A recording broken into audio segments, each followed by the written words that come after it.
biya kamal gwasan bana racha ka kwi mayom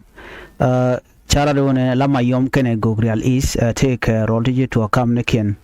lao take violent michi talk minyo do dio ja take cross border issue michi ro la tere wishin binemi kam jani no kene nuari gwasme ke report dan shalat be nyo ya kel local authorities tentere wi ka warab state ka gogreal is county tintie ka mayom county ka unit state ka lado nena kani chete ka ngwana te jen ka mayom county ka unit state kani ka friday shi ka jen shi ka ok kan ka wo page ka gogreal east ka twish ka jodana chalat gwasmene ngai kone re wishin wini mite ka to ko ken to ngwana lat ka rodian bana klinga je report me ka jodana chalat gwasmene ka jo chalat gwasme wa tong mi chete kene de ngwalung te mike ka hok no kam jane kana nuore one eighty let kan ka coordinated criminality mela lar kan ishang wa te kene la kwal ka hok kanna ka jo dan chalat gwasme ne right now ke ne ko na cha gwan wa te ne ko lan nuore ka mayom te katen ka de jang bu te katen la jang le kana jen bu kana ka mayom bu ko nang ka nuore bu ka le jen bi kan we dormo mshala gogrialo bi kan ok bi kan ko pe ka jo dan chalat kamen chukula to gwasme wa te ka korm chukuro ro kula lat gwasme ne men ku kona lat kel na me elete satak mtuok Thursday la chanka wan ka jok kinenten paiwe en ere attack mo karwade wa shine dangro shikaluten ne dangro shikalu gwa mi shaok cha ko peten ka gogreal is ka jodana chalat wa kan de kontila Nuer used gen kama yom ke report dana chalat gwa semene wa ere nen dangro ko na shilu wa ne dang jok ka gad te ka bot ke report dana chalat wa rik to ka gwa de chalke nyara mum ka gogreal is county tega mucha kulat gwasme netin kontin la kwar la gogreal is county commissioner wun michal william duchak jen charaj by the way ke radio tamazu no take report michika lat gwasme ne chikala do ne kan take ngwan to ngwana long to jel ka match kan ngwan ngwana to wa kan ri maka na ka jen kan kama yom county ka jodani kan lat wa chicken nyara mum area chicken ma ka chanka ngwan ka jokala Thursday an gwad ma shukan ok shukan kanang no ka shukan na shukan ka dwan match ala random shooting mi talk atinan nin ka jora ni kan lat gwas mene wa gwadan tok dotin e kettle cam katoch ki wedland nyen gwada ran tok tigatin kanok jani ala tin gwada mo ngai kone ke jen tam me la dry season me ngot pin ko me la jelna laok la kan nga ba ko gorgwan mo bi ka pi kan ga jiktin ka bi ka jwaj bi kan ga jiktin no jen ta dan le ro de jem wachi jangi jen kan wen gwadam goda kone la kan o kin wen angten wachi man de jen ka mayom chi ka wen gwadam mo jen gwadan chi bin ka wer chu kan ok chu kan nang ka bom ka wa chu kan ne dang ro chu kan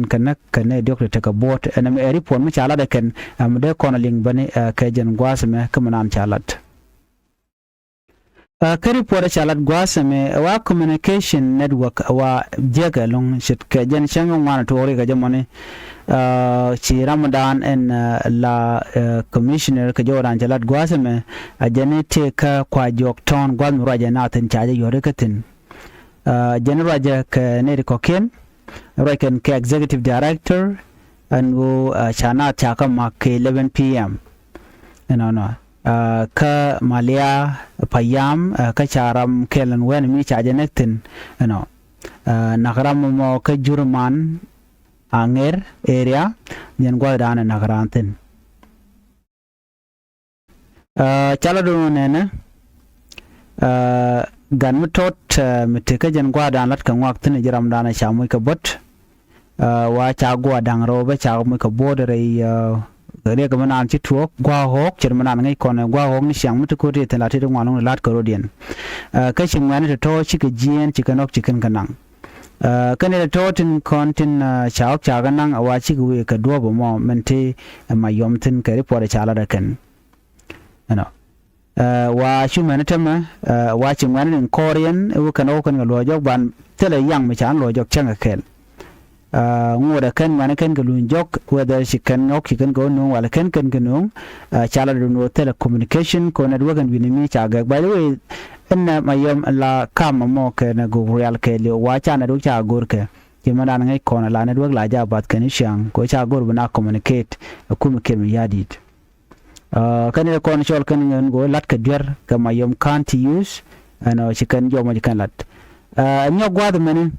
katara na kana laban chan kana mutte ko mito laji ga no ken ke ngana nuare nyong ne ko te ma yo mutte mi chalat bo ne tin kontin la ne te go kuri ala la jang bo la ngai ke no ke jang but la kula struggle na no bine la ro no shi ne ko bine te la no shi ne ko here shinaro cha karamadan and la commissioner